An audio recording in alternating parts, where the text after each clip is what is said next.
Hello friends, कैसे हैं आप लोग। सबको मेरा जय भीम। नमो बुद्धाय। भगवान बुद्ध के सुविचार और अनमोल विचार। भगवान बुद्ध अपने भिक्षु संघ को एक कथा सुनाते हैं।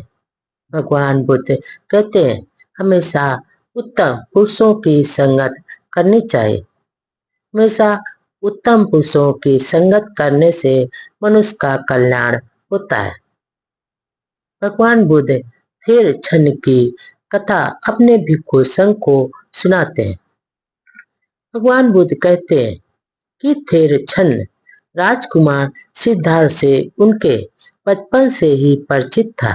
जब उन्होंने भगवान बुद्ध अपना घर छोड़ा था तो वह कंटक घोड़े पर उनके साथ अनामा नदी तक आया था। इससे पूर्व भी जब जब सिद्धार्थ गौतम नगर में भ्रमण के लिए निकलते थे यानी आते थे तो छन्न उनके साथ हमेशा रहता था।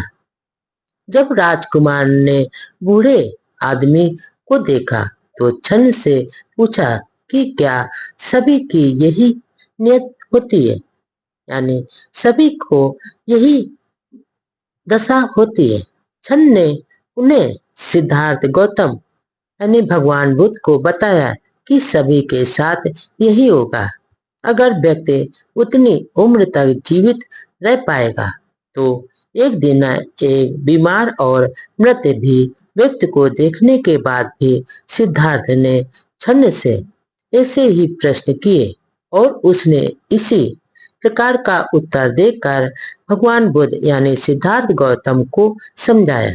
महाभी ने क्रमण के बाद 6 वर्षों की सतत तपस्या के बाद फल्गु नदी के किनारे पीपल के बोधि वृक्ष के नीचे जब राजकुमार सिद्धार्थ से बुद्ध बन गए, उन्होंने सत्य दर्शन और ज्ञान प्राप्ति को अपने आप तक सीमित नहीं रखा, वरन सभी के साथ भगवान बुद्ध ने अपना ज्ञान बांटना प्रारंभ किया। सबसे पहले भगवान बुद्ध ने सारनाथ गए और वहां पंच भिक्षु यानी 5 जो भगवान बुद्ध के साथ तपस्या में थे।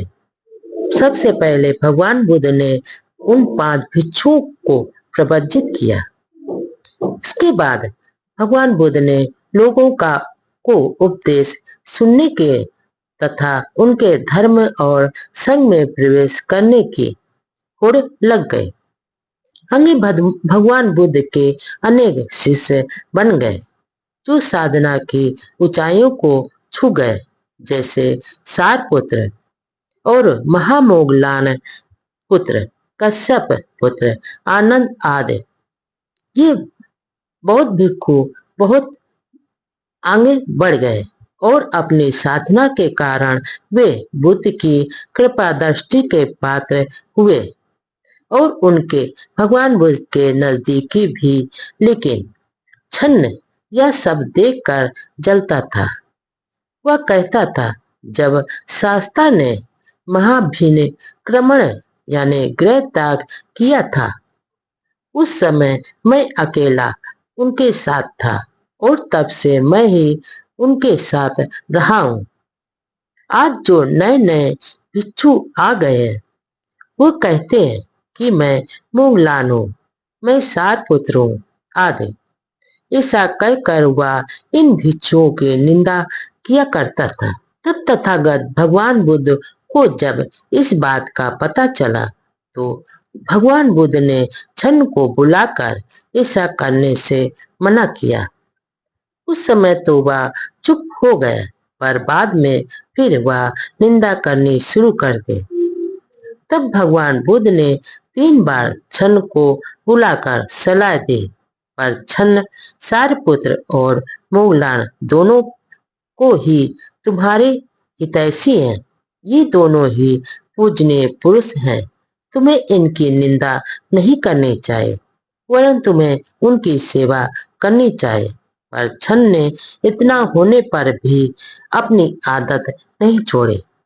अंत में वो शाक्यमुनि यानी भगवान बुद्ध ने सभी भिक्षुओं को बुलाकर कहा इच्छुओं, मेरे जीवित रहने तक क्षण को कोई भी नहीं समझा पाएगा, पर मेरे परिनिर्वाण के बाद ही उसे समझ आएगी। परिनिर्वाण के समय आनंद ने भगवान बुद्ध यानी शास्ता से पूछा, भंते, क्षण को क्या दंड दिया जाना चाहिए? ब्रह्मदंड बुद्ध का उत्तर था। तब जब भगवान बुद्ध यानी शास्ता का परिणाम को बड़े निर्वाण हुआ प्राप्त हो गए। स्थविर आनंद ने क्षण को शास्ता यानी भगवान बुद्ध का आदेश बता दिया कि उसे ब्रह्म दंड मिला था। यह सुनकर क्षण 3 बार मूर्छित होकर धरती पर गिर पड़ा तथा भंते आनंद के चरणों में गिर पड़ा। भंते, आनंद, इतना कठोर दंड देकर मेरा अंत मत कीजिए। उसके बाद वह स्थिवरों के प्रति श्रद्धा और सम्मान से पेश आने लगा और कुछ ही दिनों में वह अरहत को प्राप्त हो गया।